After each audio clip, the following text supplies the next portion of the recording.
मेरे दोस्तों, इंसान को कुल अकल भी मिल जाए तो फिर भी अल्लाह की हिकमत का वो इहाता नहीं कर सकता।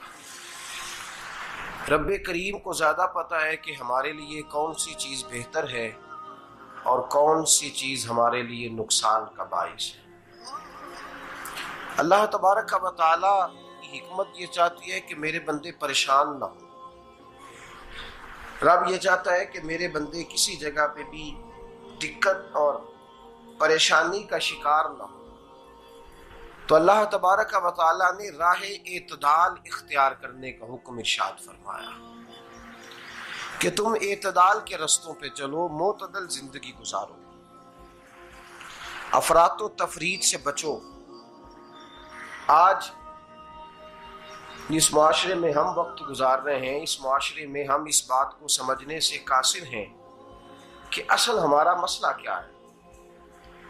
हमारा असल जो मसला है उसकी शनाख्त हमें कैसे होगी और हम फिर उस तक रसाई किस अंदाज में हासिल कर पाएंगे। हम हमेशा अपनी आमदन बढ़ाने के चक्कर में रहते हैं। एक काम और शुरू कर लें, पार्ट टाइम जॉब शुरू कर लें, कोई साइड बिजनेस उसका आगाज कर लें। हमारी जो दौड़ लगी हुई है वो लगी है काम बढ़ाने में, आमदन बढ़ाने में। हालांकि इस्लाम हमें ये कहता है कि तू आमदन बढ़ाने के चक्कर में ना पड़। असल बात यह है कि तू अपने खर्चे कंट्रोल कर। तंग इंसान वो नहीं होता जिसकी आमदन थोड़ी होती है। ये तवज्जो कीजिएगा मेरी बात, ये कीमती बात है और गुफ्तगू सारी का लुबे लुबाब है। तंग बंदा वो नहीं होता जिसकी आमदन थोड़ी होती है। असल परेशान वो होता है जिसके खर्चे ज्यादा होते हैं। और हमारा जो रोजमर्रा का नुकसान हो रहा है ना, वो आमदन के मामलात में नहीं हो रहा। बुनियादी नक्श जो वाक़या हो रहा है वो ये है कि हमारे अखराजात ज्यादा, और वो अखराजात किसी और ने नहीं बढ़ाए। वो खर्चे हमने खुद बढ़ा लिए हैं और अब हमें उसका नुकसान भुगतना पड़ रहा है। और अगर आप सही मानों में टटोलें तो जो बहुत अमीर लोग हैं वो तो उन खर्चों से बच गए। मैंने बहुत सारे ऐसे खत्मात में शिरकत की है। मैं बहुत सारी ऐसी जगहों पे गया हूं कि जहां लोगों ने बड़ा मुख्तसर सा खत्म दिलाया है तो हो गया है खत्म। खत्म के मामले में कब किसी ने पाबंदी लगाई है कि उसमें 200 आदमी शरीक होगा तो तब ये साले सवाब सही हो सकेगा? कौन कहता है? या शादी के मौके पर अगर सारे बहन भाइयों को न बुलाया गया तो मेरी शादी पाया तकमील तक नहीं पहुंचेगी, इसमें बरकत नहीं होगी। ये किसने फतवा दिया है? मोतदल जिंदगी का इस्लाम हुक्म देता है। मैं पढ़ रहा था कि एक बहुत बड़ा सदर है, गालबन सूडान के सदर की बात हो रही थी, तो अपने बेटे की बारात लेके गया तो 4 लोग गए हैं बारात और 15 लोगों का उसने एहतमाम किया अपने घर में खाना खाने का। तो क्या शादी हो गई कि रुक गई?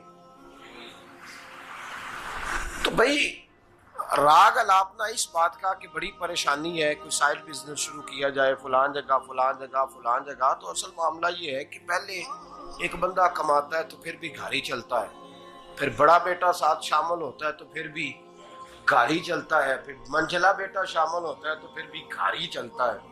जो रोना दादाजी रोया करते थे कि बड़ी मुसीबत है, बड़ी मुश्किल है, गाँव में रह अकेले होते थे और वो 5 बच्चों को और 4 बच्चियों को वो पालते थे। तो जो वहां परेशानी थी वही आज परेशानी शहर में आकर पढ़ लिख कर मोटी तनख्वाह लेकर वही परेशानी हमें है।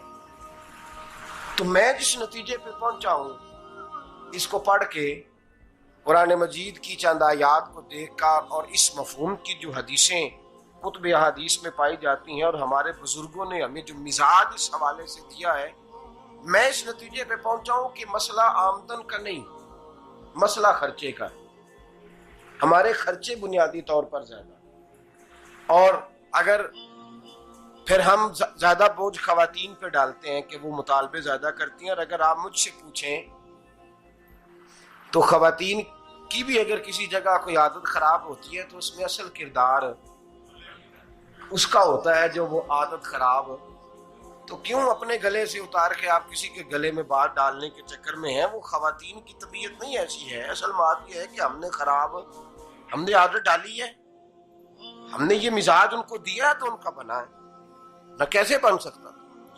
तो एतदाल जब तक जिंदगी में नहीं होता, पानी प्यास बुझाता है, लेकिन एक गिलास ही हो तो प्यास बुझाता है। बाल्टी को मुंह को लगाएगा तो कपड़े भिगो देगा उसके।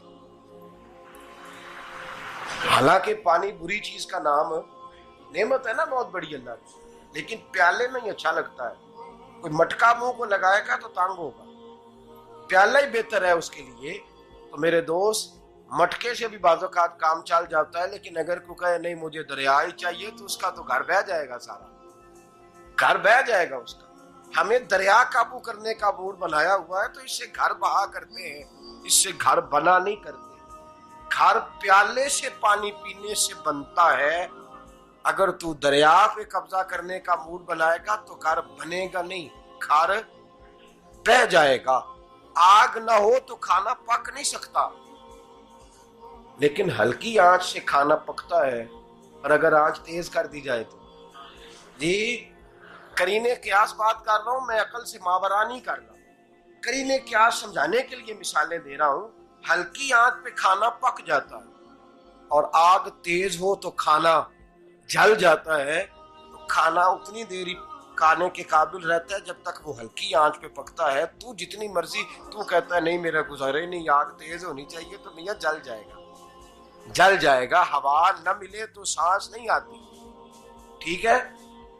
ऑक्सीजन ना हो तो सांस है, हवा ना चले तो गुजारा नहीं होता। लेकिन अगर तेज चले ना,